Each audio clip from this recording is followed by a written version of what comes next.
everyone can get started. So welcome to our office hours and good afternoon.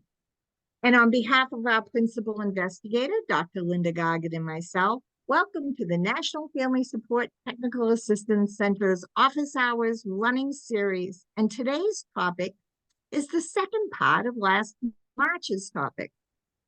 It's called Systems Knowledge and Navigation, Family Peer Support Across the System. But today it's part 2, and we want to have a conversation. So I'm going to, at some point, ask you to take your mics off, put the cameras on, relax, and join the conversation. The monthly office hours series is designed with the family workforce in mind, preparing the family workforce for systems transformation and authentic family partnership. We will focus on supporting the family peer workforce this time.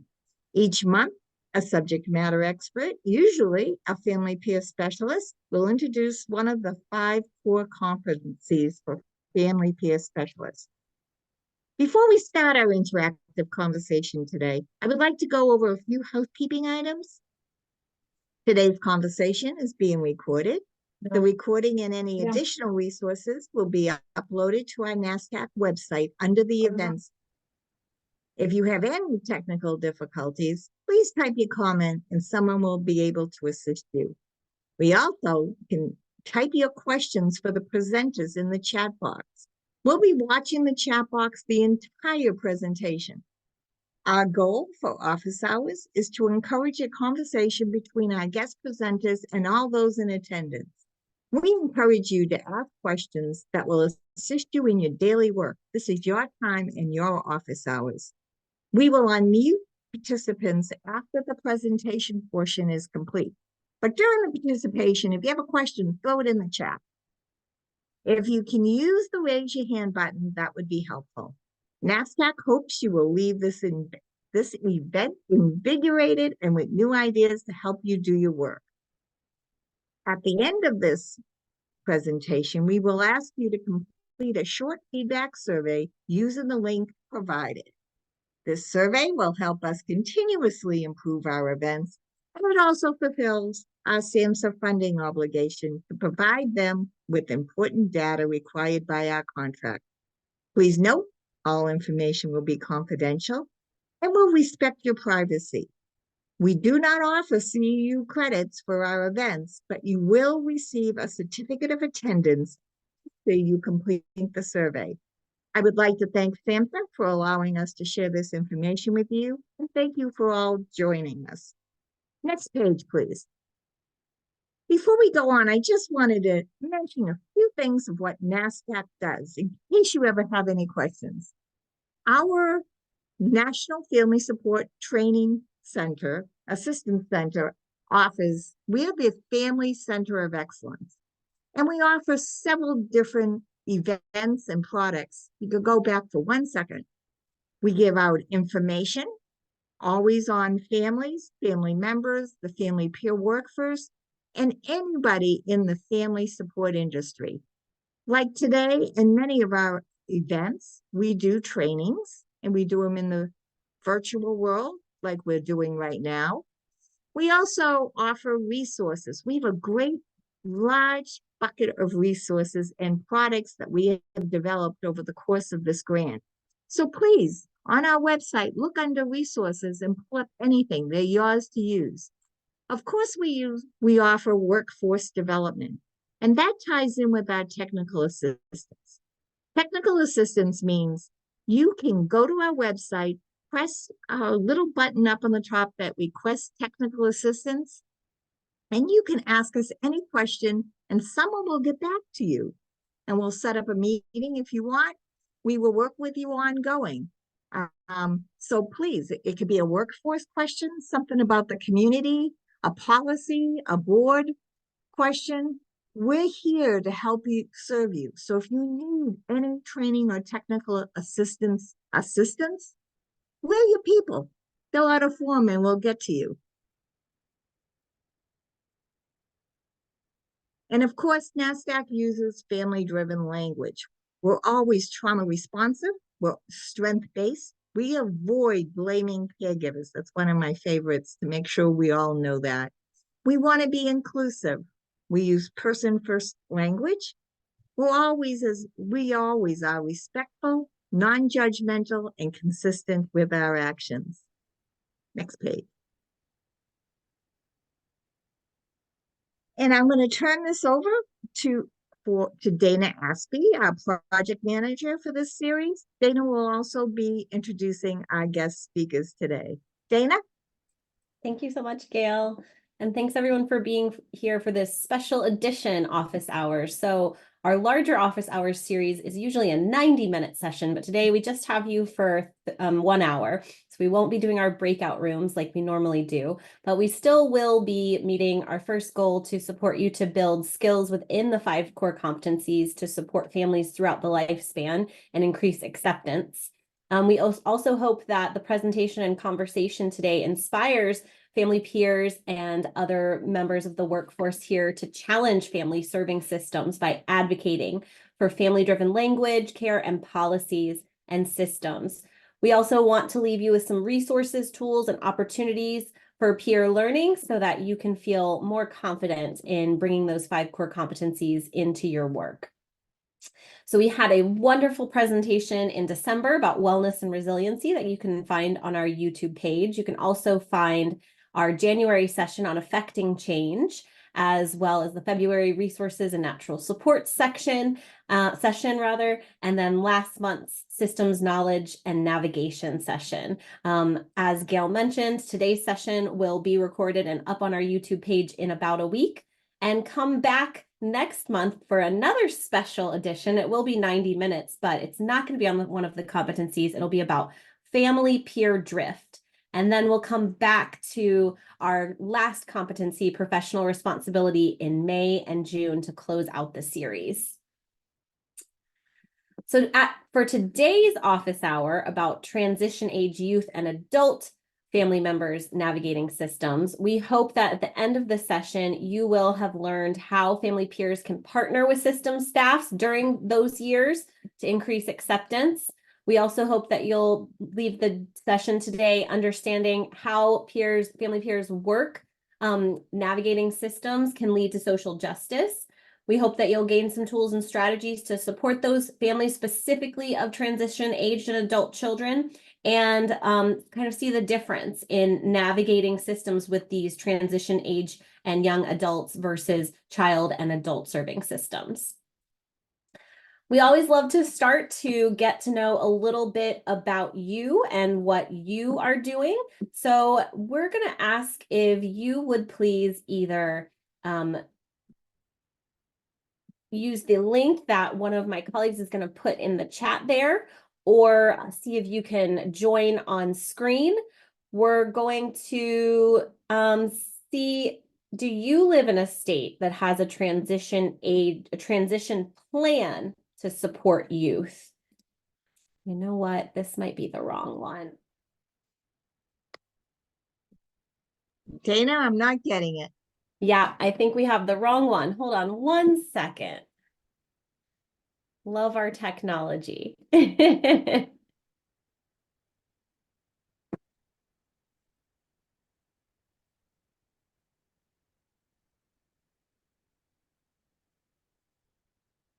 All right, let's try that again. Oh, well, you know what? We will get this fixed, but just go ahead and answer in the chat. Do you live in a state that has a transition plan to support youth before they turn 18? Yes or no? And Dana, do you think you can pull back that map so we can look? There we go. And you can, if you can also tell us what state you're in. That would be helpful.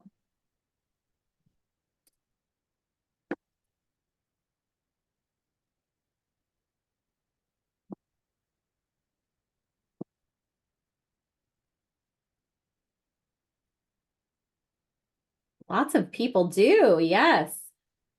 Delaware, Idaho, North Carolina, New York, Tennessee, California. That's great. All right. Well, we'll hear more from Margo and Krissy about that in just a minute. So I'd love to introduce our two wonderful speakers. We've got Margo Pierce, who's the statewide coordinator for the Family Support Partner Program at the Association for Children's Mental Health in Michigan. She has over 20 years of experience as a parent and professional, mentoring, supporting, and advocating with families who have children with mental health challenges or intellectual or developmental disabilities. She's presented a lot and she has a really impressive resume that you can read more about when you get these slides. We also have Krissy Dristy with us. She's the program manager for youth peer support and parent support partners also at the Association of Children's Mental Health in Michigan. She's a longtime advocate for youth and family voice in mental health services, and her passion and dedication are driven by her lived experience as a young person. She's now an adult in long-term recovery and uses that experience to help fight stigma and create systems change. And we're really excited to have both of them here today. And with that, I will pass it over to Margo and Krissy. Thank you so much, Dana. It is a pleasure to be here. I hope that many of you in our room today had the opportunity to join Margo's presentation last month, as it was excellent. And I think it was a wonderful foundation for our conversation today. Today, we're going to be talking about the role that family peer supports can play in empowering parents and caregivers as they navigate their child's transition into adulthood. And family peers have such a unique opportunity to be supportive during this time.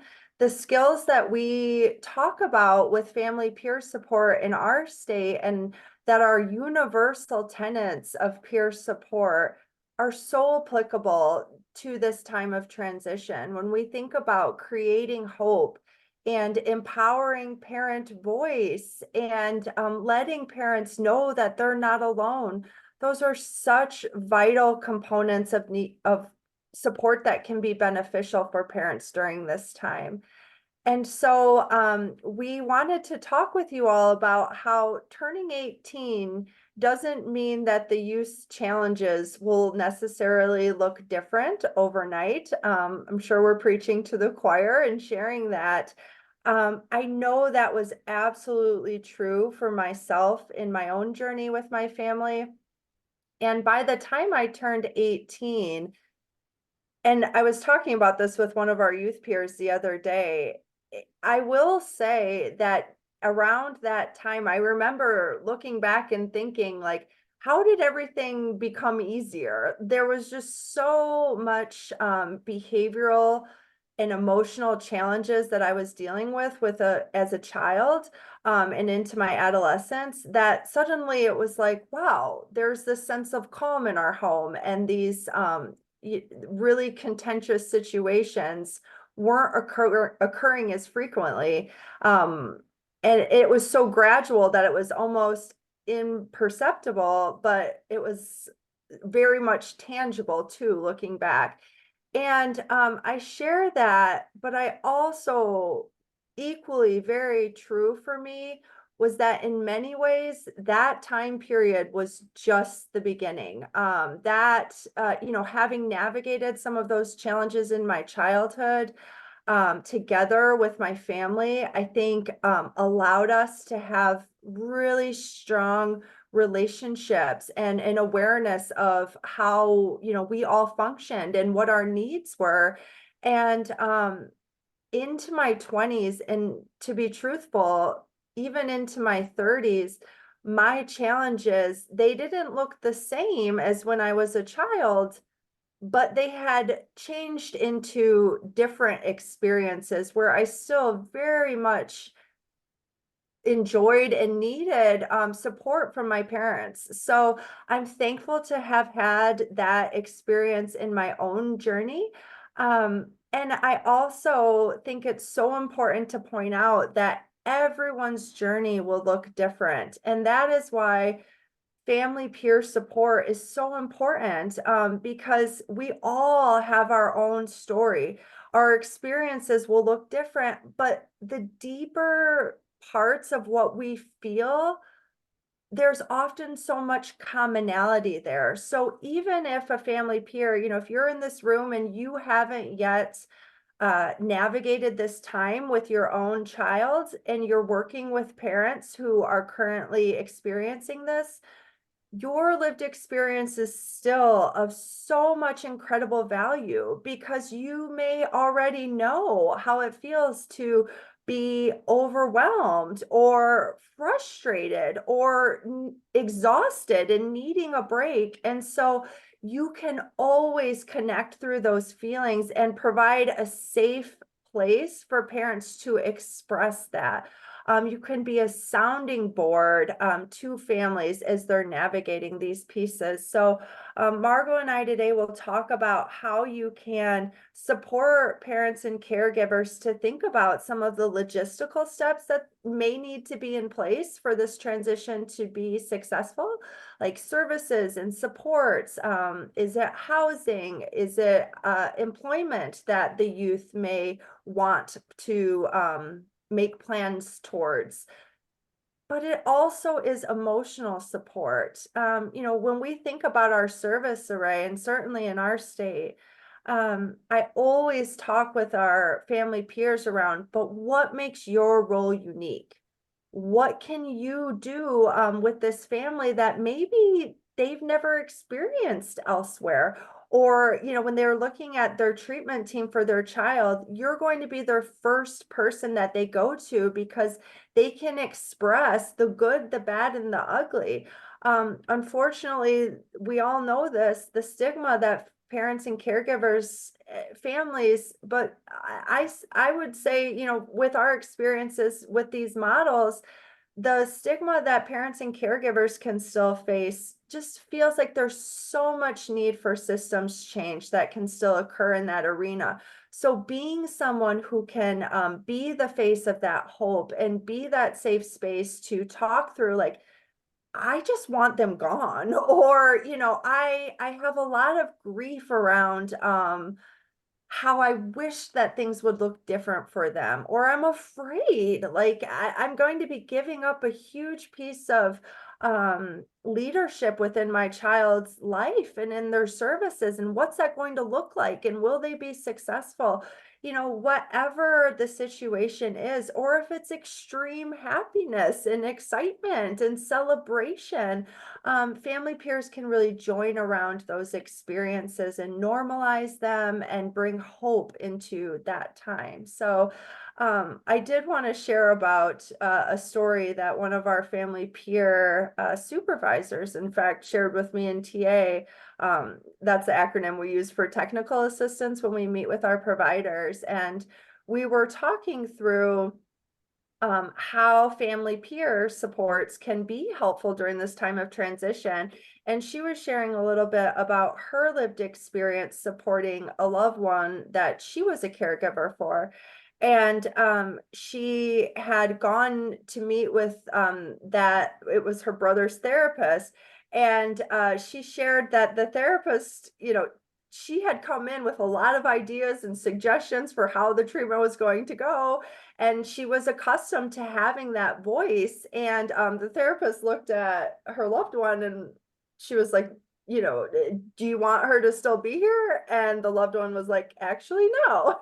And at the time she was like, what? Like, this is outrageous. How can they be telling me that I won't be here? And she said, later with hindsight, she looked back and she was like, wow, that was totally appropriate for her to say that. And I just loved what she said and it stuck with me. And she said, we have to accept that we may no longer have the primary ownership over their services, yet at the same time, we still live within our family and we still kind of have to make this work within our home. And I just felt like that was such a powerful story in how we pass the baton to the youth. And it's not necessarily smooth sailing 100% of the time. It can be some rough waters, but having someone with you as you're navigating that just really helps that process feel more well supported, and like it can be something very positive. So I want to transit or share this now with Margo and allow her to come in. Hi, everybody. I'm a parent. I've got 4 sons. They're all adults now, but we had some transitions from high school with mental illness, developmental disabilities, that type of thing. It's really important, I think, starting as early as possible, that when you're working with a family, you try to help the parent get used to the idea of, okay, do you still want to be riding? Like, you don't get to drive the car, but do you want to ride in it with them? You have to help them understand that at some point their child or loved one is going to turn 18, and everybody, I mean, schools and mental health and medical health, well, at 18, your mom can't come anymore if you don't want her to. So I worked hard to make sure I had a collaborative relationship with my sons before they turned 18. I let them take control of their medications when they were 16 or 17, because at 18, they could just throw them all in the trash. And I needed them to understand, what is it like when you don't take this? Or does it make you feel bad? Do you not want to have side effects anymore? Those were all choices that they got to make. And while that was terrifying, because my oldest son was the one I had struggled with the longest, once you figure out how to do that with them, as opposed to like fighting to be the top dog with them, it really can be super collaborative and really healthy and feel like a real team effort. What will the child's life look like when they turn 18? Are they going to continue to receive the mental health services that they have now, or do they not want any? What skills do they need that would support them to have independent living, if that's what they want? Do they know how to use self-determination and what that can look like? What supports do you think would benefit them in the goals that they identify are important? In school, when you're working, especially with special education, there are a prescribed series of supports that will go with a student or a youth until they graduate from school. Okay, so when they're out of school, you need to think about that in a little bit of a different way. Who can they reach out to support the transition? Can people on the mental health team help identify contacts in the adult mental health system? Are there vocational rehab supports? In Michigan, it's called Michigan Rehabilitative Services. Anybody with a disability can get job support, can get job coaching from them. Are there supports for community living? What about respite services? What about, different kinds of therapies? There's all kinds of things that are available. Instead of people handing them to you when your child starts service, they need to learn to ask. You need to learn to prompt them and lean on. I got my son a supports coordinator because I told her I want to be his mom. I don't want to be in charge of what he gets here. So I need you to do that for me. Dana, can you go to the next slide? These are really open-ended questions. How does your child want you to be involved? Okay, in all fairness, you could have a child that's like, okay, I don't want you anywhere near this, like, because our relationship has been super contentious. My son with a severe mental illness said, I want you to be with me because I trust you, but I need to know that you're not going to do anything to me. Do you know how to ask to be involved? Do you know what steps need to be taken in your state? For instance, does your child need to sign a release? Do you want to sign, it's like a medical release I had my children sign so I could get information about them from their providers. You don't have to have a release to share information. You can contact anybody anytime to share information. They're not going to confirm or deny if your loved one is under their care, but you can tell anybody anything you want. But I want to know, like, was my son offered a service? Did he try it? How did it work if he's not telling me those things? Do you know how to support your young person, young adult, or youth to self-advocate? This is really complicated because in schools, very often self-advocacy is seen as they're difficult, they're defiant, they're stubborn, they don't want to listen, they don't want to follow directions. I wish I had an easy way to tell you to get adults to listen to other people. I don't have that. But I think it's important that as caregivers that you learn to identify self-advocacy skills and what those sound like, so you can share that with other people on the treatment team who may not know. If you've had a contentious relationship with your child, have you prepared yourself for the fact that they may shut the door? I have that with one of my children also. He has opted to not have me be any part of that, and he can make that choice because he's a grown-up. And he's managing well. I mean, go ahead to the next slide, Dana, sorry. Okay, lots of caregivers and parents will say when they're 18, I'm done. I want them out. Like, I'm finished. I'm over this. And that's a totally valid feeling. And what is your plan to exit them out of your home? Do they have a plan for living? Do they want to go to, I mean, there's things like supported housing where there are homes where independent adults can live, and there's other adults there that manage like the larger parts of the house, like maintenance and those types of things. If you're expecting them to just pack up and go at 18, that's probably not terribly likely. So you should really understand that. Okay, they need to know what's coming. My oldest son is on the autism spectrum, and he'd been told this whole life, well, when you're 18, you can do what you want. When you're 18, you can decide that stuff. He thought at 18, he would wake up and have all of the knowledge, and that's not what happened. He was incredibly blindsided by the fact that at 18, he didn't understand everything. So in that way, I hadn't really prepared him for what would be coming. What support would help make the youth transition successful? What are potential roadblocks? If your child opts not to get out of your house, what legal rights do they have to stay there if they've been living there? Are you going to need to actually pursue an eviction to get them out of your home? And is that something you want to do? And, you know, doing peer work, you work with families that have lots and lots of challenges, and they may not have a lot of successful interaction to even consider whether they could continue living as a unit when the child is old enough to be an adult. Dina, go ahead to the next one.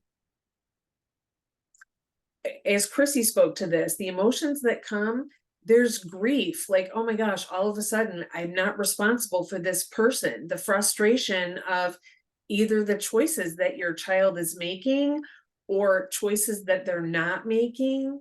Sadness because the vision that you had when you had a baby is so different than what you have now. And it's not that you don't appreciate what you have now, but you know, the normal trajectory of go to high school, get a diploma, go to college, get a job, get married, have kids, those may not be anywhere on the table, and that's okay. But their emotions will come with that you need to manage.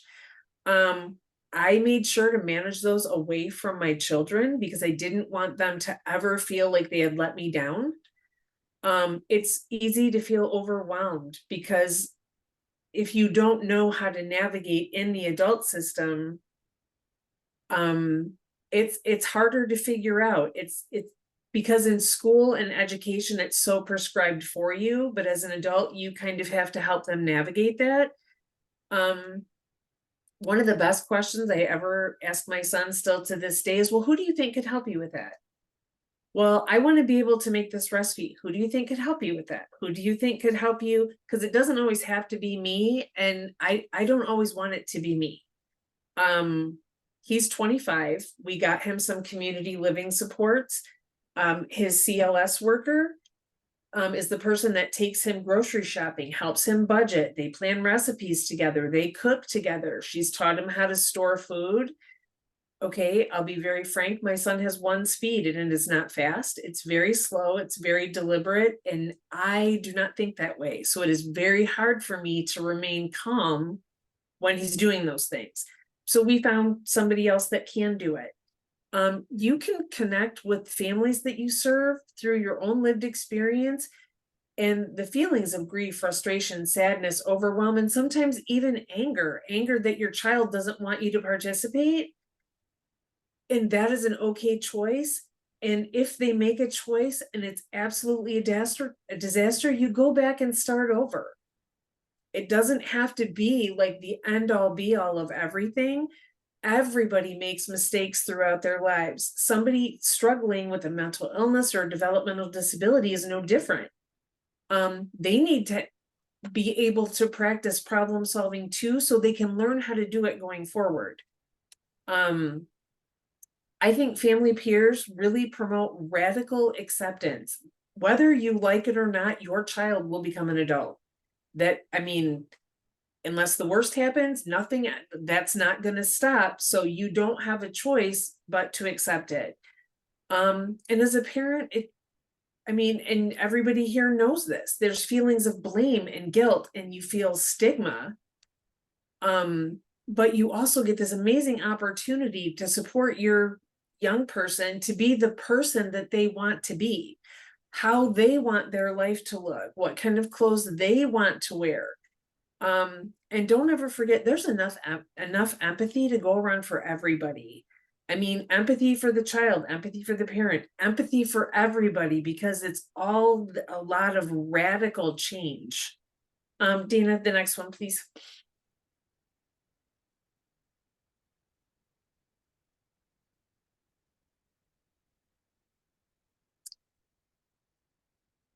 Okay, Dana, I think this is the next mentee. Yes. Do you have any closing words or do you want to move on?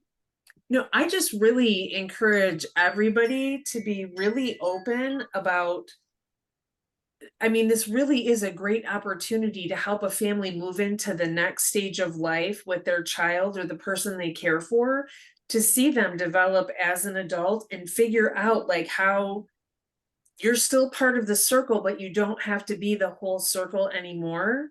And on one hand, that's sad. And on the other hand, it's also such a relief when you find them people that can support them and help them learn who can do those things.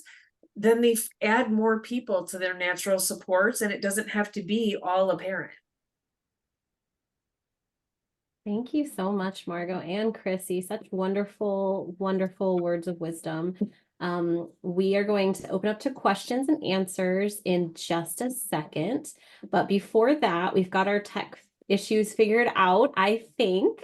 So you can go ahead and either visit the link that one of my colleagues has just put in the chat, or you can use your phone and join and enter the code at the top. I know a lot of you answered in the chat. If you want to go ahead and answer this question again, just so we have that really nice snapshot of who was in the room and to send out. We will send the results of this survey and our next questions out with the slides. If you didn't register, make sure to put your email address in the chat. All right, so we'll go on to the next question too. So after this presentation, do you see the importance of partnering with youth before they turn 18? Krissy and Margo talked a little bit about that, the helpfulness of not waiting till the day they turn 18, but doing a little before 18 work. This is Irma Clay. Yes, Are we ma'am. free? Okay, so I think it's urgently important to engage with your kids in their teenage, adolescent years, even starting, because one day they are going to be adults and they want to be treated like adults. We may not see them that way. We may not feel that they're capable of handling official, quote, business, but when you don't start teaching them how to advocate for themselves early in life, when they become adults, they're resentful because you haven't taught them the things that they feel they need to know. So I think it's urgently important for parents to let their kids be kids, but let their kids take the responsibility for some of their things starting at like 14. Because when your kids go away to college, you'll learn that you have no say-so over anything unless they give you written permission. You could be paying the tuition, but it doesn't matter. If they don't sign a piece of paper saying that you can know their grades or you can do anything, then you're just out of the picture. So, yeah. Oh, Yeah, true. Thank you. Dana, do we have any other questions or can we take this down? We have a couple more questions in our survey, if we wanted to finish that up, or do we want to just skip the rest? Why don't we do the survey questions? But I see Teresa and Deb with your hands up. We're going to get to you. There's tons of questions. So let's just really quickly do the surveys and we'll move on. All right, great. So it looks like most people have answered this next question of whether you've used some of the strategies Krissy and Margo talked about. So our last question, this one, you're just going to type in your answer here. What's one strategy you learned today or that you already knew about that you'll take into your work? So you can just type in a strategy, or if you have a new one to share with us, type that into. And this one is our last question before we get to our Q&A. So we've got one person who's going to start earlier with advocacy and support, finding adults who can assist in the process, asking who can help with that, having a conversation before they turn 18, asking who you can help, educating youth about what's to come, connecting through your own lived experience, let the young adults drive. Great. These are all really great. Keep putting those in and we'll send out all the responses when we send out the slides, and I will turn it over to Gail for the Q&A. There's lots of questions. And boy, Margo, this hit home with me. I have 3 adult children. They're all the way up to almost age 40. So, and my heart still skips a beat and I still am trying to help them navigate their lives without helping them navigate their lives. If you know if you're speaking as an adult parent, you know what that means. Deb, you're the first person I saw with the question. So Deb, you'll be first and Teresa, you'll be second. Hi, thank you. So when I was looking at this, one of the things I was thinking is, are there any checklists or tools that you can look at to kind of evaluate the different stages, right? Because our youth at 14 and 16 and 17, they're in different spots and different levels of independence. So I'm looking for tools like that. Thank you. Okay, I think that would be great if somebody developed one. I just kind of flew by the seat of my pants with my kids. One of my sons, I believe I could have probably started as early as 12 or 13. Another one of my sons probably needed to wait until he was 15, 16. That's a great question. I think that would, okay, I have to believe somewhere there is a tool, and maybe it's a school transition tool where they are talking about, like, as you're going through the IEP process, like where is the youth independent and where are they not yet? That would be my guess. Okay, you know what? We're thinking as we go along. Deb, what a fabulous idea. And that would be a great work group for us to come up with. So Deb, if you'd like to join us or anyone else, maybe what we could do is if you put your name when you fill out the survey, if you put, I would like to be in the work group, I will convene a work group and we'll come up together with a checklist. I mean, Deb, I'm inviting you, but Margo, everybody here is invited. So if you want to do that, maybe we can meet 2 to 3 times and come up with some kind of checklist and put it out as a product and give it to everybody who's here. Oh, that's great. Sound like a deal, Deb? Thumbs up, thumbs down? What do you think? Deb, you're on the team. Margo, I'm enlisting you. I see a hat. So there's a lot of people I'll be enlisting. Put your name in on the survey. Renee, I see you, and Kathy. Okay, Teresa, what is your question? My question more, and it's similar to that checklist. My question was more, is there a link or something where we could find like power of attorney information? Because there are easy forms that we can do online. And since I have a child that is like a high achiever, but does have a mental health diagnosis, I started talking to her about power of attorney and some other things, because we have to be mindful that they might not be in their right mind or mental health space when something may happen. So that was one question. And I also wanted to say, talking to your children about legal stuff, I've been benefited because we have a sort of legal plan with the company that we're with, and it has been greatly helpful. And so I think we also need to talk to our children about legal items, getting pulled over by the police, dealing with a ticket, being questioned, because 18, they are adult legally, and a lot of people treat them like teenagers, but they're in between, you know? Nope, I think that's a great point. If you're looking for a guidance document on like power of attorney type things, I would go to your state ARC, or if you have an ARC in your county, which is part of ARC of the United States, they would have things like that. When I mentioned my son and him allowing me to be part of his medical care, I was very clear with him. It was very important to him that I promised that I would not ever use the permission. I made sure he knew the permission he gave me did not allow me to have him placed anywhere.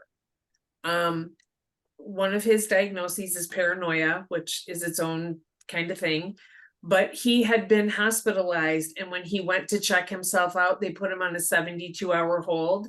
So telling my son, like, the last time someone talked to him about hospitalization, he said, nope, I'm not going to go there because they're not going to let me leave. And they said, oh, that's not going to happen. He said, no, it already did. And that's I mean, that's actually what happened. So that has a basis totally in reality for him.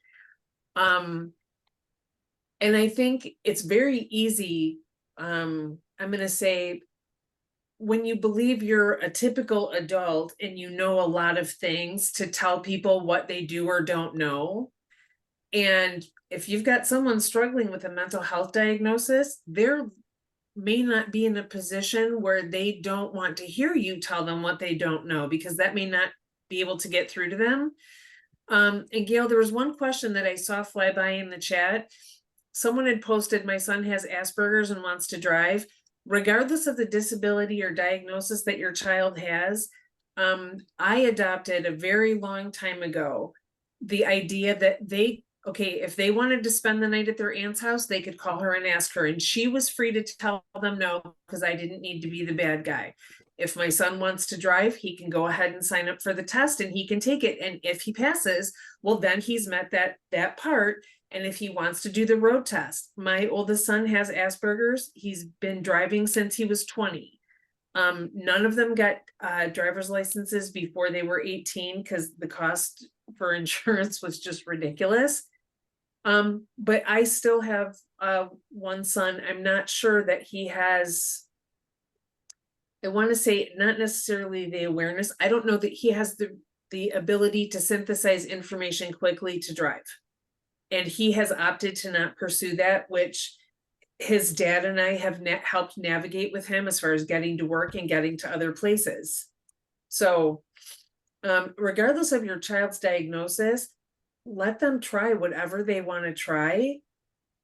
And if you start early, you're still there to help manage a disappointment or something that didn't turn out. And you're able, it's like the first time you try to teach your child to ride a bike, when they fall over, you don't throw it in the trash. You say, keep trying, keep trying, keep trying. And they get it. And you kind of have to have the same mindset. I mean, I know that I'll be momming my son to one degree or another as long as I'm alive, and that's okay because that's what he needs. But I found people that can help do the small day-to-day parts that honestly, I don't have the patience for all the time. I don't have enough bandwidth of my own to do that. Yeah, and thank you. And it is so scary to hear what you're saying, Margo, as a parent, but you're exactly right. Although I want to qualify it, all parents know their child best, and we Absolutely. respect your opinion. But that driver's license, wholeheartedly agree with you, but that would scare the daylights out of me at the same time. Right, have a tr- exactly. I have a treat for everybody, and that is the product that NASDAQ has built. It is called the Family Toolkit. Lachelle is going to put it in the chat at the moment. There it is. It says Family and Caregiver Toolkit. In there are different buckets, and one of them is that legal bucket of what do you do when your child's over 18. I will tell you as a parent, here I am, always getting my daughter's attention deficit medication, which is a Class D medication. And so you have to pick it up and show your ID and all this stuff. Her doctor and her nurse are very, very good friends of mine. We were on vacation together, and this was in the middle of May. We stayed in the same house. They know me. I have been picking up her medication every single day. I am in the field. My daughter on May 29th turned 18. I went to pick up her prescription at the doctor's office, and they said, Gail, we can't give this to you. Courtney's 18. That was the first time it dawned on me, oh my goodness, my child's a legal adult and I can't do these things without her written permission. Now, I have done a lot of the things that Margo said, but I never thought of that.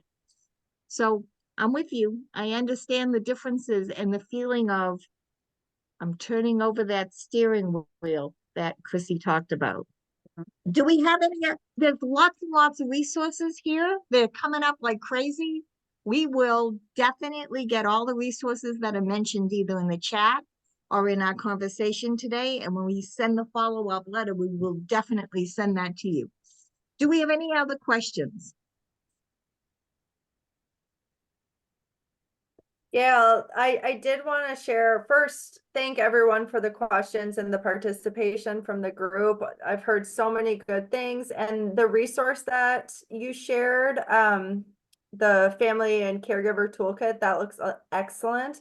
And I did want to also state the importance for the family peers in the room around always providing that really strengths-based, parent-driven approach to the work you do. I was really moved when one of our family peers was sharing with me recently around this topic, and she was sharing about a mom she was working with who was just like, I'm just done. Like when she's 18, it's done. And it was really difficult for her to reconcile with that as her family peer, because she would have approached the situation very differently. And so I just thought it was really powerful when she shared about how she had processed that with her supervisor, and her supervisor gave her tools to be able to empathize with the mom and, kind of connect with the feeling of being overwhelmed and still join with the mom to garner tools and preparation in a way that felt right for her. And so I think it's just important to always emphasize whatever it is that that parent that we're working with may want. And I think you can always still share around kind of open the door for awareness around the benefit of connecting with your child, and how that can be so impactful in this transition, being helpful. And like we've all been talking about, making those steps early on. I think it's so important to help build those skills, and also to know that we all know this, it's a roller coaster. And so we're going to meet them where they're at, and just be a support as they go through it. Do we have any other questions? Please take off your mic and ask the questions.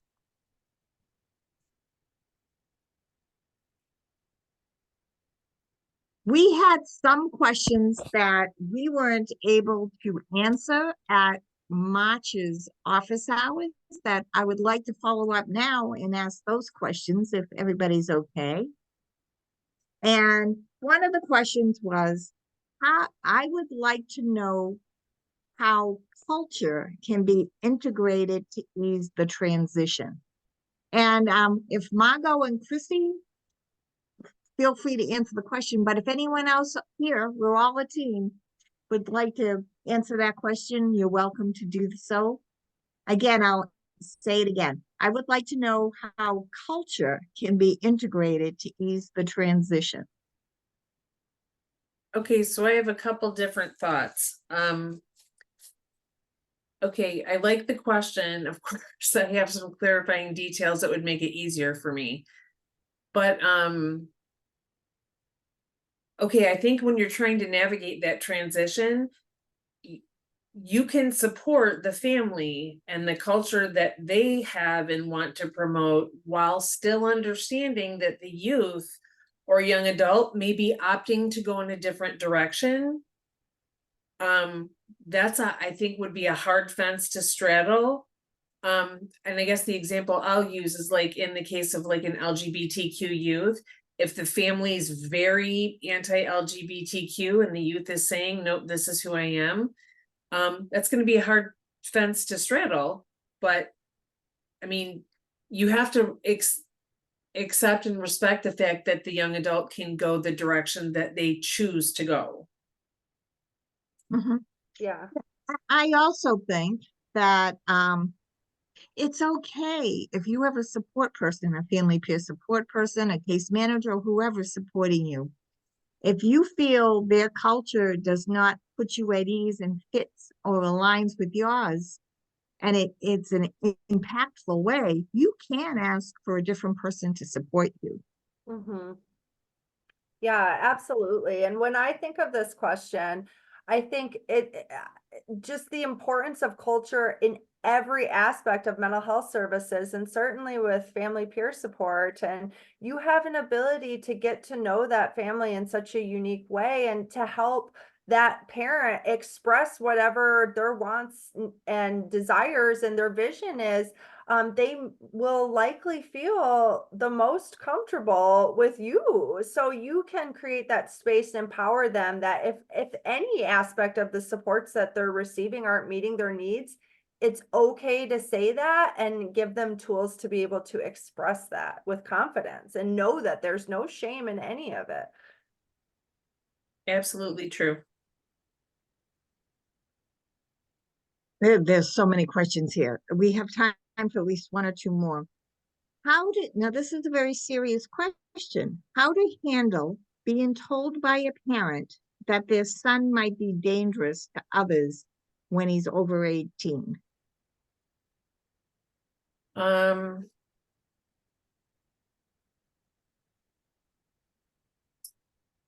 Okay, I do think that's a very serious question, and there's also a lot of subtlety in there that you may or may not know about.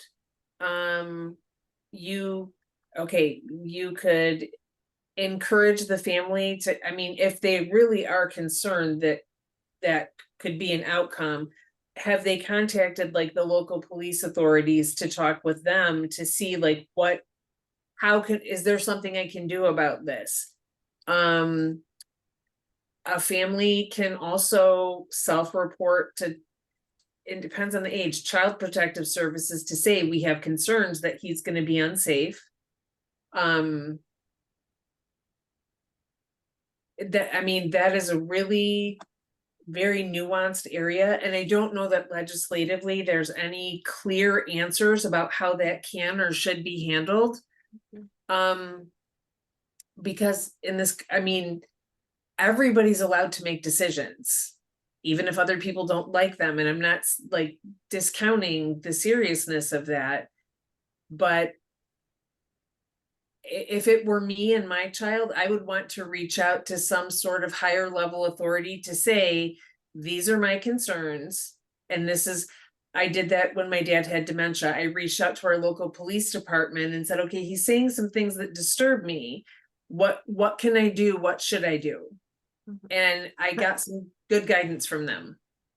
That's a really good point. In a previous webinar event, one of our family executive directors had mentioned that she actually took her son to the local police station and introduced them when he was feeling healthy. This is my son. This is who he is. So everybody knew everybody, and that was great. We have two questions, two people with their hands up. I want to have them both get an opportunity to answer questions, and then we'll wrap it up. So Cassandra, you're first. Samantha, you're second. Cassandra, go ahead. Well, I was just going to share on what you were just talking about. My son is now 22, and when he was aging out of his residential school for kids with autism, we knew he would not be able to live in the community safely. And so we were trying to get him admitted to the state hospital in Kansas. We had guardianship already that was in place, and his medical team was on board with us trying to admit him to the state hospital. But the agency overseeing that admission was totally against it. We were actually being told he was too aggressive for that state hospital, but he was okay for the community. And I'm like, that makes no sense. Just tell me how that is okay. And, I was constantly saying, one of a couple things is going to happen. He is either going to seriously hurt somebody in the community and end up in jail, and that's not going to be where he needs to be. Or two, he is going to be killed because of something he has done to somebody else or by the police. And they just could not answer me those questions that I was having. And ultimately, when he was kicked out with no notice from his residential school, and we had to make the decision to say, hey, we are not taking him into our home. You figure out what you're going to do with him, that they finally decided, okay, we'll put him in the state hospital. And he had a room, had been approved for admission less than 24 hours later. So that's so hard, Cassandra. It's just, you have to learn how to play the system. But, it's not right. But yeah, we had to make that decision because we knew he couldn't live in the community because he was too aggressive. Cassandra, my heart breaks for you, but I so appreciate you telling your story here because that's helpful to many of the people listening today. Thank you. Samantha, you're going to be the last question of the day. Okay, but I didn't really have a question. I was agreeing. I'm also that parent.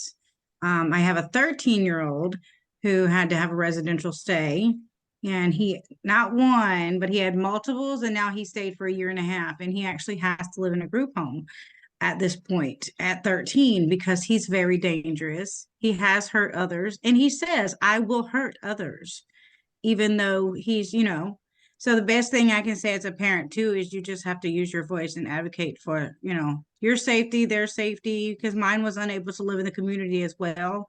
He still is. He's unable to live in my home to this point because he's dangerous to me, himself, and others. And I was on the same battle with like Cassandra was, like, that doesn't make sense. And I literally had to go all the way up to the governor screaming and hollering, not literally screaming and hollering, guys. Okay. But, stomp my feet. Hey, you're going to listen. Somebody's going to listen. And that's what parents have to do. And that's called being an advocate. Yes, you have to. And you have to do that for them because, they're saying that they're going to do this. And I still believe my son is capable of these things. And he is 13 years old. And so it's horrible. And he will say, when I get older, I feel like I'm going to do this. Yeah, well, with your co-occurring, and I'm thinking he has co-occurring diagnosis, so many of them, and we're trying to help him. But at the same time, it is very scary for another parent to have to go through that or to have to even hear when my son tells me those things. And I'm the first one, and I have to go back and say, guys, y'all have to be worried. I have to force psychiatrists and therapists, and I have to force these people to listen so they're understanding what I'm concerned about. I'm the mom. If I'm concerned, you should be concerned. And that's all. I was just touching base on that as well. Samantha, I'm the mom, and if I'm concerned, I think everyone else should be concerned. That speaks volumes that moms and parents know. I really thank everyone for sharing their stories. And Margo, can I add one quick thing? Yep. Okay, in some states, there is no state hospital. Like in Michigan, we don't really have adult institutions anymore. There are places where there's not a residential school. There is not any sort of placement like that for adults. Michigan is one of them. So I just want everybody to know that like not everything is the same everywhere.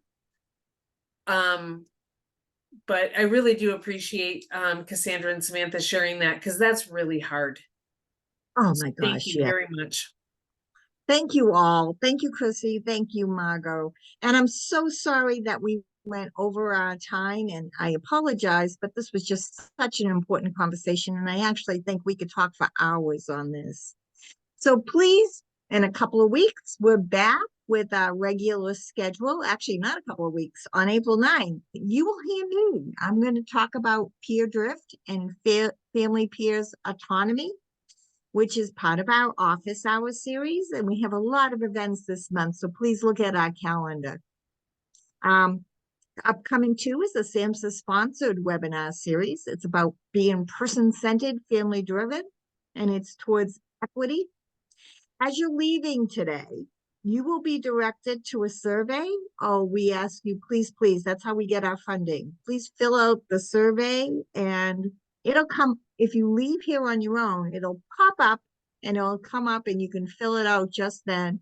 And when you exit that survey, another pop-up with your certificate of attendance will come up. You have to download that, and that you keep in case you want to use it for, well, proof that you've attended, but also if you want to do apply for your national certification for family peer specialists. And it's always important to have proof of hours and what courses and events you've attended. We need your feedback. I thank everyone for a great day. And I really, really thank those who shared their personal stories today. And Margo and Krissy, you answered so much. Thanks, My everyone. pleasure. It was great to be here. Thank you. Thank you all. All right. Thank you. So nice to see you, Irma. Yeah, you too, Gail. We'll see each other again on the next meeting. Yeah. Take Bye-bye, care. Tim. Thank you, everyone. Please leave on your own. I'll leave this up for 5 more minutes, but if you leave on your own, you'll get the survey and it's a lot easier.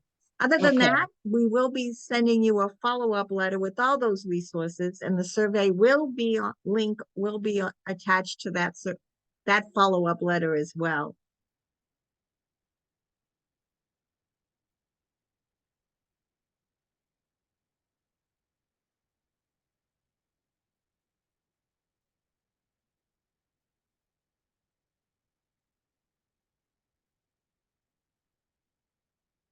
If you leave on your own, you'll be able to fill out the survey, and I appreciate everyone for coming and attending this great special edition of our office hours.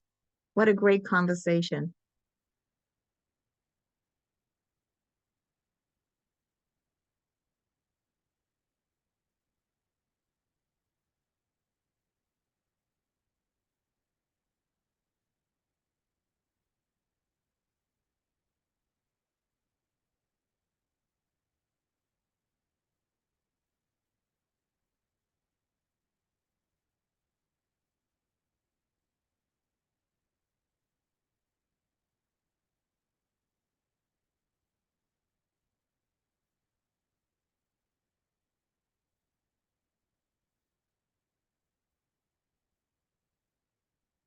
Thank you, everyone. I will be closing this Zoom at 4:10.